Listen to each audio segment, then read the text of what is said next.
સહજાનંદ સ્વામી મહારાજની જય,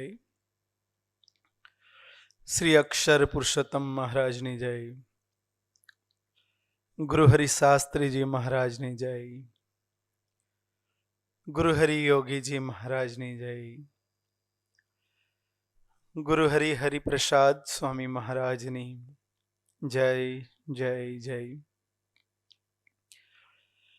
પ્રગટ ગુરુહરિ પ્રબોધ સ્વામી મહારાજની જય જય જય.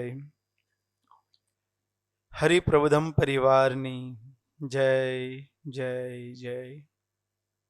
દાસના દાસ થનારની જય જય જય. Clarity of destination.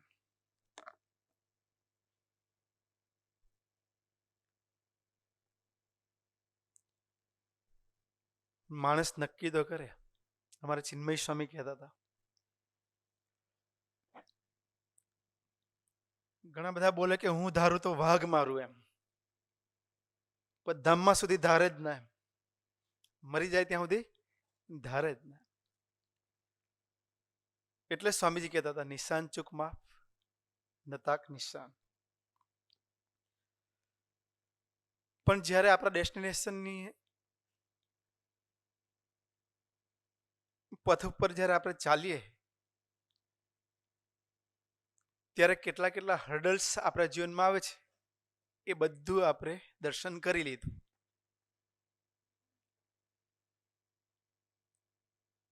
એક તો આજુબાજુનું એટમોસ્ફિયર, બીજા મિત્રો, અને ત્રીજું આપણું મન, અને ચોથા આપણા સંસ્કારો.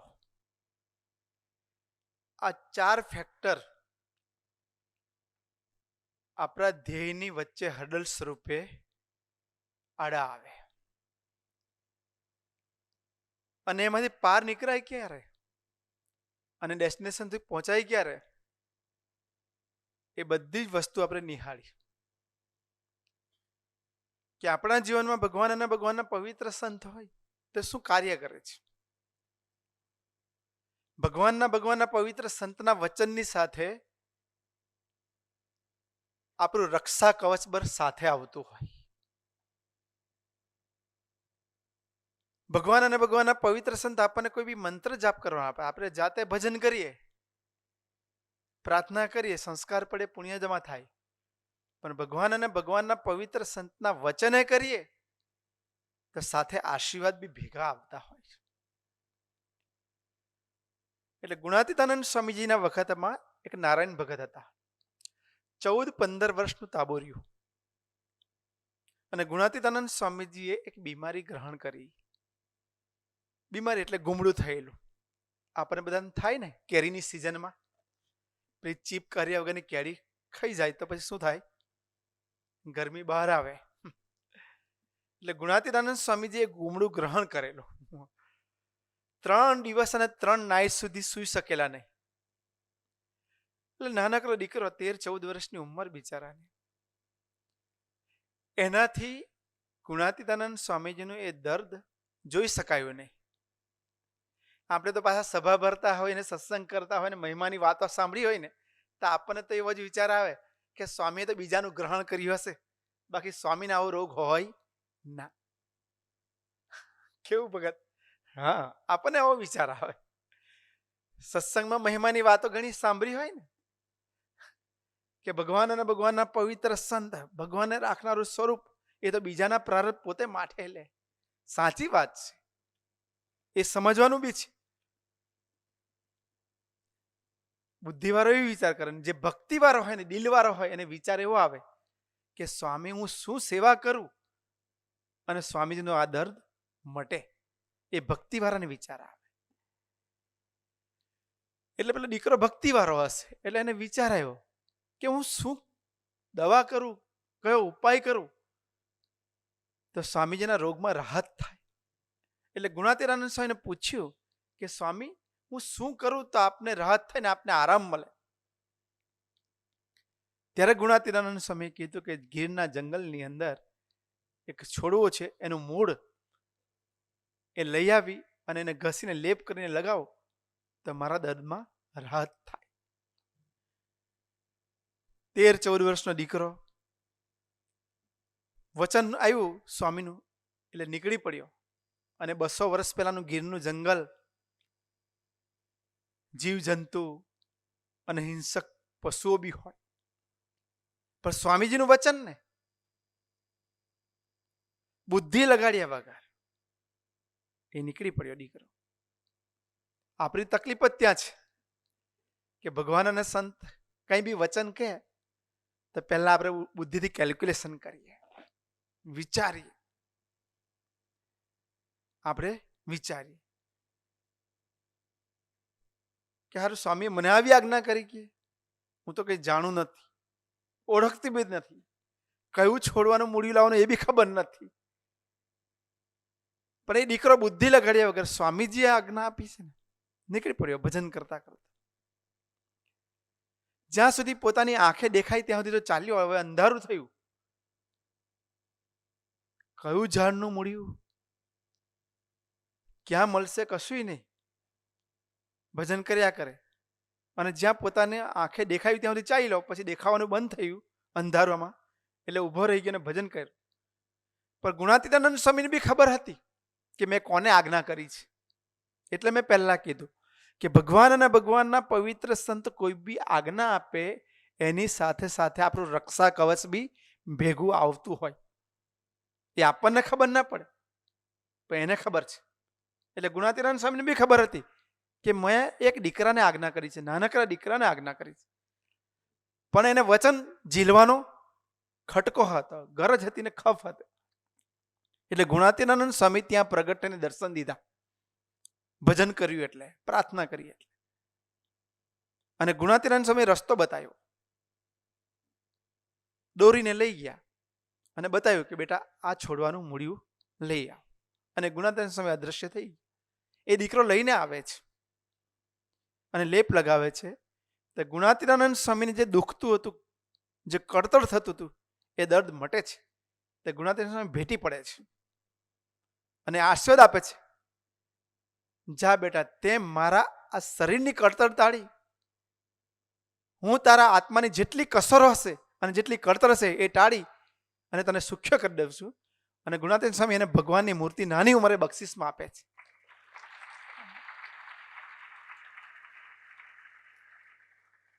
એટલે મેં કીધું કે ભગવાનના પવિત્ર સંતની આજ્ઞા ભેગા રક્ષા કવચ અને મંત્ર ભેગા, એ મંત્ર આપે ને એના આજ્ઞાથી ભજન કરીએ તો આશીર્વાદ બી ભેગા આવતા. એને ખબર છે. પછી એ દીકરો પ્રાર્થના કરે છે.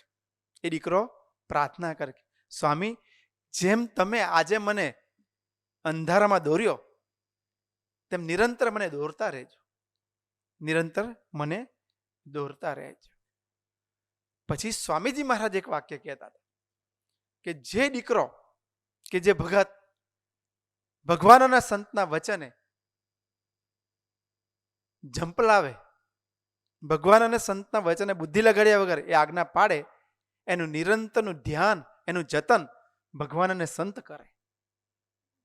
ભગવાન અને સંત કરે. કેટલા બધા પ્રસંગોમાં આપણે દર્શન કર્યું કે ગુરુદેવે અને સંતોએ કેટલું જતન કર્યું અને દીકરાનું લાઈફ એને ડેસ્ટિનેશન સુધી પહોંચાડ્યો અને લાઈફ ક્લિયર કર્યું આખું. એટલે પછી એ જ નારાયણ ભગતને જુનાગઢની ધરતી પર એક વડીલ સંત, જે ગુણાતીતાનંદ સ્વામીના 300 સાધુમાંના શ્રેષ્ઠ, પાછા રાત્રે ખખડાવતા હતા, કઈ ભૂલ થઈ હશે. ત્યારે ગુણાતીતાનંદ સ્વામી ત્યાં આવીને કહે છે કે સાધુરામ રાખો રાખો, કે 300માં શ્રેષ્ઠ ફર્સ્ટ નંબર જેનો આવે એવા સાધુ હતા. તો બી ગુણાતીતાનંદ સ્વામી કીધું સાધુરામ રાખો રાખો, એને ખખડાવતા નહીં. હજુ તમે અમારા થયા નથી પણ એ અમારા છે. શું કે છે? એ અમારા છે, હજુ તમે અમારા થયા નથી. તો ભગવાન અને ભગવાનના પવિત્ર સંત પોતાના કેવી ક્યારે માને છે? કે જ્યારે આપણે મન બુદ્ધિ આપણે એને સોંપીએ ત્યારે. એટલે સ્વામીજી કહેતા હતા, ગુરુમુખી સદા સુખી અને મનમુખી હંમેશા દુખી. કારણ કે કોટી કલ્પથી જીવ બિચારો મનધાર્યું કરતો આવ્યો છે. કેટલા કલ્પથી? કોટી કલ્પથી, જ્યારથી પૃથ્વીનું ઉદ્ભવ સ્થાન થયું છે. અને જેટલી વખતે જ્યારે જ્યારે જન્મ લઈને આવ્યા છીએ ત્યારે આપણે આપણા મનનું ગમતું જ કર્યું છે. મનને ગમે એટલું જ જોયું છે, મનને ગમે એટલું જ ખાધું છે, મનને ગમે એટલું જ વિચાર્યું છે, અને મનને ગમે એવું જ ફર્યા છીએ, અને મનને ગમે એવું જ વિચરણ કર્યું છે. હા, યુવાનો બી વિચરણ કરે ને વિચરણ. યુવાનો બી વિચરણ, યુવા પ્રવૃત્તિ કરે. એમ સત્સંગની યુવા પ્રવૃત્તિ નહીં, પણ યુવાનો કરે યુવાનોની પ્રવૃત્તિ. એમાં પાછા માહેર હોય ઘણા બધા. પણ આપણી આંખને પોઝિટિવ, ભગવાનના પવિત્ર સંત કરે. આપણી જીભને પવિત્ર ને પોઝિટિવ, ભગવાનના પવિત્ર સંત કરે. આપણી આંખને પોઝિટિવ, ભગવાનના પવિત્ર સંત કરે. અને એ આશીર્વાદ મેળવવા માટે આપણે સત્સંગ કરીએ છીએ કે આપણા જીવનમાં નિશ્ચિંતતા પ્રગટે, આપણા જીવનમાં નિર્ભયતા પ્રગટે, આપણા જીવનમાં શુભ વિચારો પ્રગટે. મારા ઓસ્ટ્રેલિયાની ધરતી પર આલાપ કરીને દીકરો છે, સોખડા ગામનો. હવે ઇન્ડિયન લોકોની મોટા મોટી ખાસિયત કે અમેરિકા જાય, કેનેડા જાય, ન્યુઝીલેન્ડ જાય, કે ઓસ્ટ્રેલિયા જાય, કે લંડન, યુરોપમાં જાય, 2-3 વર્ષ થાય એટલે પીઆર થવા માટે પહેલો પ્રોસેસ ચાલુ કરે. સ્ટેટસ જોઈએ ને, પીઆર પતે એટલે સિટીઝન થવા માટે પ્રયત્ન કરે. હવે ત્યાં એ દીકરાએ પીઆર માટેની ફાઇલ મૂકી, અને જે કંપની થ્રુ ફાઇલ મુકાવી એ લોકોએ 75-74 જણની ફાઇલ ક્લિયર કરી, બનાવી ફાઇલ. પણ એ આખી કંપની જ ફ્રોડ હતી. આખી કંપની જ ફ્રોડ હતી. એટલે ગવર્મેન્ટને ખબર પડી, એટલે જે 74 જણની ફાઇલ ક્લિયર કરેલી, અને આલાપે બી ઓસ્ટ્રેલિયન $8.5 લાખ આપેલા. કેટલા? હા, ક્લિયર કરાવવા માટે. અને ફ્રોડ કંપની. કરવું શું હવે? કરવું શું? તે 74 માંથી સાંભળજો, 2 જણની ફાઇલ બાકી, એક આલાપની અને એક સાઉથ ઇન્ડિયન ફેમિલી હતું. બાકી બધાને, જેટલી ફેમિલી હતા એ બધાને બિસ્ટા પોટલા હકેલીને જે દેશમાંથી જ્યાંથી આવ્યા ત્યાં પાછા પરત કરી દીધા. આ 2 જણની ફાઇલ બાકી. અને ત્રીજે દિવસે ફાઇલ કેસ ખુલવાનો. અને દરેકને ચિંતા તો થાય ને, કારણ કે આટલા પૈસા ભર્યા હોય. આંધળી દોત જોયા વગર, વિચાર્યા વગર. ડેસ્ટિનેશન ક્લિયર હતું, શું? પીઆર થવાનું. પણ આંધળું હતું, આંધળું હતું ડેસ્ટિનેશન. પીઆર થવાનું બરાબર હતું, પણ તપાસ તો કરવી હતી કે કોની પાસે ફાઇલ ક્લિયર કરાવવી, આ કંપની કેવી છે એ જાણ્યા વગર ખાલી આંધળી દોટ. આપણે એવી આંધળી દોટ નથી મૂકવી. આપણે એવી આંધળી દોટ મૂકવી નથી. બધું ક્લિયર કરી. અર્જુન એક જ દિવસે સર્વશ્રેષ્ઠ થયો નહોતો. સ્કિલ હતી,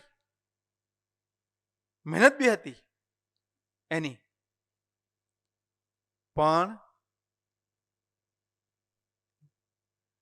ગુરુદેવ એનું માર્ગદર્શન હતું. અને એ જ અર્જુન જ્યારે સ્વયંવરમાં પધાર્યો, ત્રાજવામાં ઊભો બી રહ્યો, કારણ કે મત્સ્યવેદ કરવાનો હતો. અને તે માછલીનું પ્રતિબિંબ જોઈને, ઉપર જોવાનું નહીં, અને ફરતી અને આંખને વીંધવાની હતી. આવડત બી હતી, ગુરુદેવ પાસેથી વિદ્યા બી શીખ હતો, એની પાસે સ્કિલ બી હતી, શક્તિ બી હતી, એકાગ્ર વૃત્તિ બી હતી. પણ નીચે જોયું તો પાણી હલે. પાણી હલે તો પ્રતિબિંબ ચોખ્ખું દેખાય ના. તો પછી ડેસ્ટિનેશન ક્લિયર કેવી રીતે કરવું?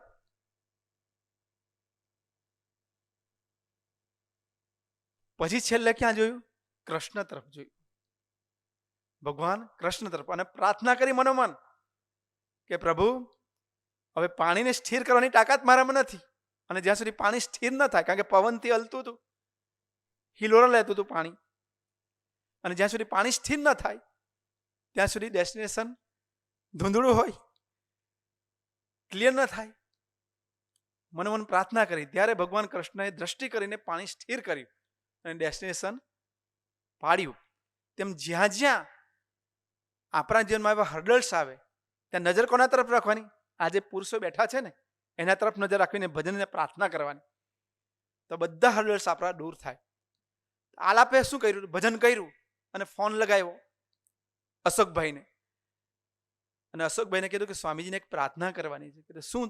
તો આવું થયું છે, વચ્ચે એક જ દિવસ છે અને ત્રીજે દિવસે કેસ નહીં કરવાનો છે, આટલા પૈસા જશે, અને ઇન્ડિયાથી આવ્યા ત્યારે એકાદ 2 વીઘા મૂકીને આવ્યા છીએ, દેવું કરીને આવ્યા છીએ,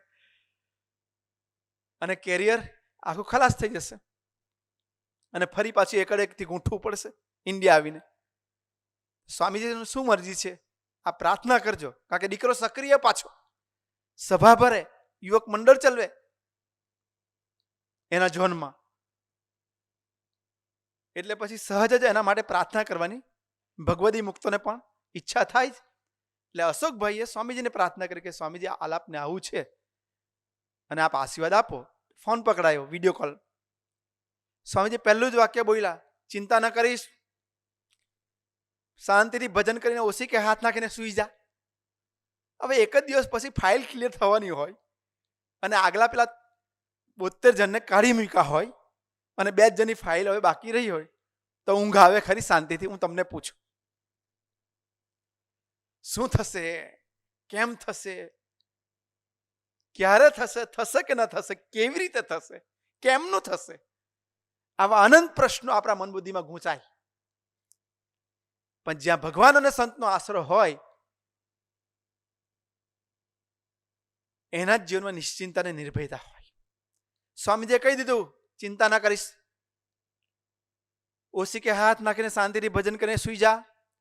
ઓસ્ટ્રેલિયાની ધરતી પરથી આપણને કાઢનાર કોઈ જન્મ્યો નથી અને જન્મશે પણ નહીં.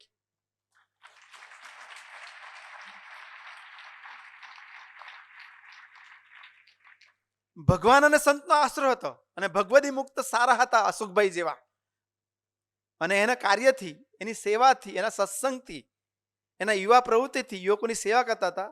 એટલે અશોકભાઈએ પ્રાર્થના કરવાનું મન થયું, સહજ, નેચરલ. હા, ભગવદી મુક્તના દિલમાં સ્થાન હતું તો ભગવાનને પ્રાર્થના કરી અને ભગવાનને નિશ્ચિંત બનાવ્યો. આલાપભાઈ તો ભજન કરીને સુઈ ગયા. એક દિવસ તો પસાર થઈ ગયો અને બીજે દિવસે હાજર થયા. જજે બોલાયા, પહેલા પેલું સાઉથ ઇન્ડિયન ફેમિલીને બોલાયા અને એને પ્રશ્ન કર્યા અને એની ફાઇલ વાઇન્ડ અપ કરીને કે વિદાય ક્યાં? ઇન્ડિયા ભેગા. પારો કોને આવ્યો? આલાપભાઈનો. અને જજ બેઠા, સામે પેલા બેહાડ, અને એ જ કંપનીમાં એને ખાલી જ્યારે શરૂઆતમાં ગયેલા ત્યારે 7 જ દિવસ, 1 વીક પૂરતી જોબ કરેલી. કેટલા વીક પૂરતી? ફક્ત 1 વીક પૂરતી જોબ કરેલી. તો પેલો વ્યક્તિ હતો ને એને બેસાડ્યો, કંપનીનો જે ઓનર, અને પેલા જજે પ્રશ્ન કર્યો કે આ વ્યક્તિએ તમારી કંપનીમાં કેટલા ટાઈમ સુધી જોબ કરેલી? હવે ભગવાનના જ જેને રાખવા હોય એને સિક્કો મારી દીધો હોય આગળ, તો પછી જજ તો ખાલી કઠપુટલી જેવું હોય, અને પેલા બી કઠપુટલી જેવા જ હતા સામે. તે પેલા વ્યક્તિને પૂછ્યું, પેલા ઓનરને, કે આ ફેમિલીએ તારા કંપનીમાં કેટલા ટાઈમ સુધી જોબ કરેલી? તો ખાલી 1 જ વીક જોબ કરેલી. તે પેલાથી બોલાયું જ નહીં, અને એટલું જ બોલાયું કે ઘણો ટાઈમ પહેલા 1 વીક જોબ કરેલી, એવું ને, ઘણા ટાઈમ સુધી જોબ કરેલી, એટલું બોલાઈ ગયું. શું બોલાયું? ઘણો ટાઈમ પહેલા 1 વીક જોબ કરેલી, એટલું નહીં બોલાયું, એની જગ્યાએ ઘણા ટાઈમ સુધી જોબ કરેલી એમ એવું બોલાઈ ગયું. જજે નોટ કરી લીધું અને સિક્કો મારી દીધો, જાઓ તમારી ફાઇલ ક્લિયર, તમે સ્ટે. તો કોનું ધાર્યું થાય? ધાર્યું કોનું થાય? આપણને જે પ્રત્યક્ષ પુરુષો મળ્યા એનું ધાર્યું થાય. તેની શરત શું છે? અઠવાડિક સભા, સારા મિત્રો સાથે દોસ્તી અને સંતો સાથે ખુલ્લા દિલનો સંબંધ, અને થાય એટલું રાત્રે 20-25 મિનિટ ભજન કરીને સુઈ જાઓ. બસ આટલું જ કરે તો બી આપણને સુખ્યા ને સુખ્યા કરી. તો એવા ને એવા પ્રભુ સ્વામીજી આપણને મૂકીને ગયા છે. એવા ને એવા બોસ્ટનની ધરતી પર હમણાં જ અમે હતા, ત્યાં દિલીપભાઈ કરીને આપણા સત્સંગી ભગત છે. બોસ્ટનથી એને છેક ન્યુયોર્ક સુધી જોબ કરવા આવવું પડે. સવારના 1.5 કલાક રાઈડ કરવી પડે અને રાતની 1.5 કલાકની. એટલે સભામાં સક્રિયતા રહેના, કારણ કે એ પહોંચે ત્યાં તો સભા બી અડધી પોણી પૂરી થઈ ગઈ હોય અને વીકલી એક સભા હોય, એટલે સત્સંગ બરાબર થતો ન હતો. એટલે 2022માં પ્રભુ સ્વામીજી પધારેલા. ત્યારે એને પ્રાર્થના કરી હતી કે સ્વામી, સત્સંગ થઈ શકે એટલી કંઈ કૃપા કરો, સત્સંગ થાય એવી કંઈ કૃપા કરો. આ જોબ એવી છે, કારણ કે ફાર્માસ્યુટિકલ કંપનીમાં જોબ કરે પોતે. પ્રભુ સ્વામી કે સારું, કે ભજન કરજો, અમે બી સ્વામીજીને પ્રાર્થના કરીશું એમની ઓરિજિનલ સ્ટાઇલ પ્રમાણે, સેવક ભાવ પ્રમાણે, દાસત્વ પ્રમાણે. પ્રભુ સ્વામી એટલું કહીને આવ્યા. આ વખતે અમે ગયા ત્યારે સાંભળજો શું થયું હતું. હવે એ જે કંપનીમાં જોબ કરે, ફાર્માસ્યુટિકલ કંપનીમાં, એ પોતે જોબ કરે, અને જે ઓફિસ ને એ ઓફિસમાં 100 વ્યક્તિઓ જોબ કરતી હતી. એમાં થયું શું, તે કંપની જે પ્રોડક્ટ હતી એ ગવર્મેન્ટે રિજેક્ટ કરી, એટલે કંપની બંધ થવા આવી. એટલે ઓફિસ બી બંધ થઈ, બધા એમ્પ્લોયને છૂટા કરવા માંડ્યા.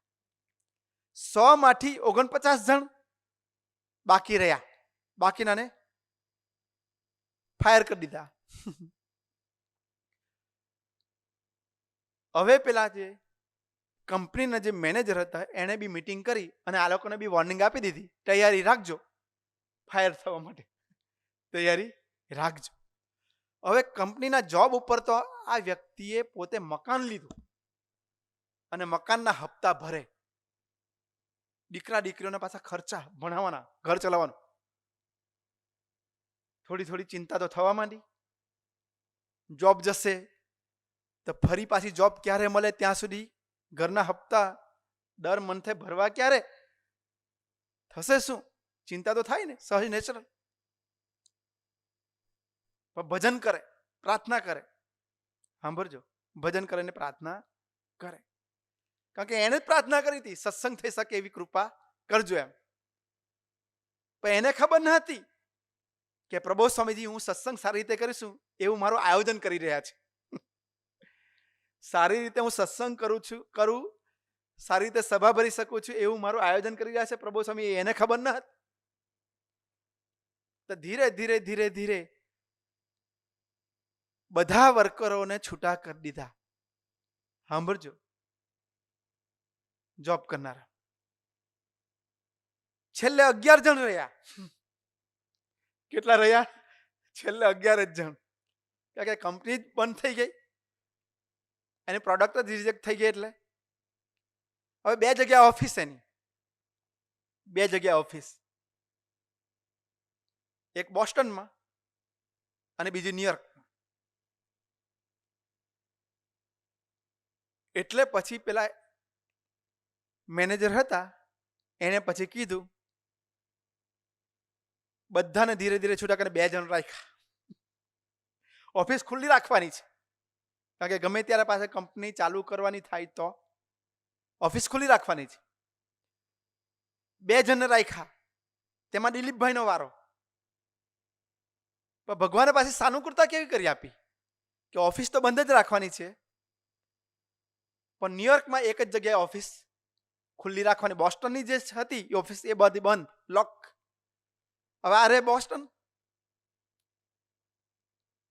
અને ન્યુયોર્ક સુધી તો પોતે જોબ કરવા આવતો હતો, અને ન્યુયોર્કની એક જ પાછી ઓફિસ ખુલ્લી રાખવાની. અને પછી દિલીપભાઈને ઓફર કરી કે મિસ્ટર પટેલ, તારે જોબ કરવી તો કર, રાખે. પેલો કે જોબ પર તો રહું જ છે, જોબ તો જોઈએ જ છે મારે, પણ તને રાખીએ છીએ, પણ તારી ઈચ્છા મુજબ કે તારે ન્યુયોર્ક ઓફિસમાં આવીને જોબ કરવી હોય તો બી વાંધો નહીં, પણ હોમ જોબ કરવી હોય તો બી વાંધો નહીં, ઓનલાઈન. ત્યાં પ્રભુ સ્વામી આ વખતે પધાર્યા, તેની હોમ જોબ હતી, વર્ક ટુ હોમ. કારણ કે એને પ્રાર્થના કરેલી ને કે સત્સંગ થઈ શકે એટલી સાનુકૂળતા કરી આપજો. પણ ટેન્શન બી આવે, બધાની જોબ છૂટે તો એને બી ટેન્શન તો આવે ને, વિચાર તો આવે ને. પણ એને શાનો ઉપાય લીધો? ભજનનો ઉપાય લીધો. તો ઠાકોરજી ભળ્યા. તો આટલી સાનુકૂળતા આપણે સત્સંગ કરવો હોય તો એ પુરુષો કરી આપવા તૈયાર જ બેઠા છે.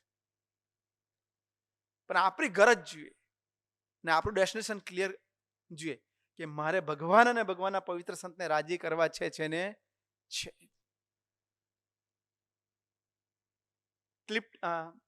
જર્સી સિટીની અંદર પેલો સારથી નામનો એક દીકરો રહે છે. એને ગઈ સાલ પ્રભુ સાહેબને પ્રાર્થના કરેલી.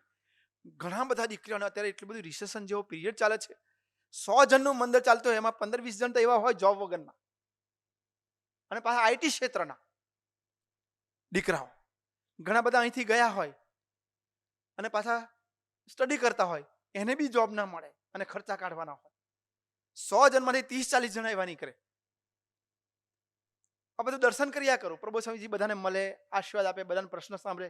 ત્યારે મને વિચાર આવે, કારણ કે ઇન્ડિયા હોય કે અમેરિકા હોય કે કેનેડા હોય, કાગડા તો બધે કાળા જ છે, એમાં કલરમાં કોઈ ફેરક નથી અને અવાજ બી હરખા જ હોય. કાગડા તો બધે જ કાળા. તો પેલા દીકરાએ 2023માં પ્રભુ સ્વામી ગઈ સાલ પધારેલા ને ત્યારે પ્રાર્થના કરેલી જોબની. પ્રભુ સ્વામી કે ચિંતા ન કરીશ, સભા ભરતો રહેજો, જે કાર્યકર્તા છે બે એની સાથે દોસ્તી રાખજે, ઠાકોરજી બધું ગોઠવી દેશે કે.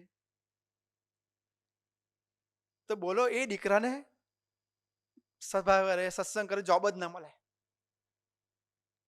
તે અત્યાર સુધી જોબ નથી અને પ્રભુ સ્વામીજી પધારવાના હતા. સાંભળજો, પ્રભુ સ્વામીજી પધારવાના હતા યુએસએ. તો પેલા દીકરાએ નક્કી જ કર્યું કે ગઈ વખતે તો આશીર્વાદ લીધા હતા કે ભજન કરજો, સ્વામીજીને અમે પ્રાર્થના કરીશું, ચિંતા ના કરીશ.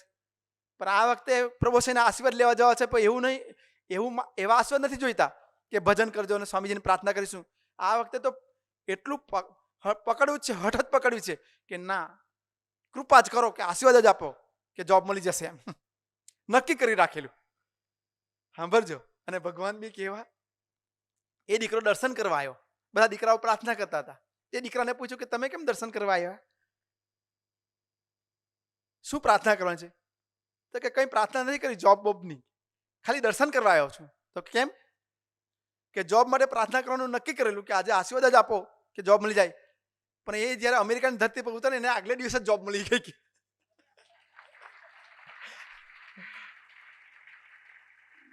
અમેરિકાની ધરતી પર પગ મૂકે અને આગલા દિવસે જોબ મળી ગઈ. તો ભગવાન એમનું બી હાંચવી તો લે જ પાછા, એમનું બી હાંચવી લે. તો ધાર્યું એનું થાય છે. આપણે એના સત્સંગમાં બેઠા છે. નક્કી એટલે કરવાનું છે કે આપણે મનમુખી જીવન મૂકી અને હવે સર્વાંગી રીતે તને, મને, ધને અને આત્માથી ચારે પ્રકારે સુખી થવું હોય તો ગુરુમુખી જીવન જીવવું છે. અને એટલે સ્વામી કહેતા ને, ગુરુમુખી સદા સુખી અને મનમુખી હંમેશા દુઃખી. વિશેષ વાત કરી નથી. મહારાજને સ્વામીજીના ચરણમાં એટલી પ્રાર્થના, અમને એવો બુદ્ધિયોગ આપજો, બળ આપજો. અમે 2 સારા સાધુ અને 3 સારા કાર્યકર્તા જેવા હરિભગત સાથે દોસ્તી બાંધીને, એમની સાથે ખુલ્લા દિલનો સંબંધ બાંધીને આપના આશરે રહી અને સત્સંગ અને ભક્તિ હંમેશા કરતા રહીએ. અને પ્રાણ જાય પણ સભા ના જાય. બસ એ સૂત્ર અમારા જીવનમાં સાકાર થાય એવો બુદ્ધિયોગ અને બળ આપો. એ જનતાની પ્રાર્થના. સહજાનંદ સ્વામી મહારાજની જય.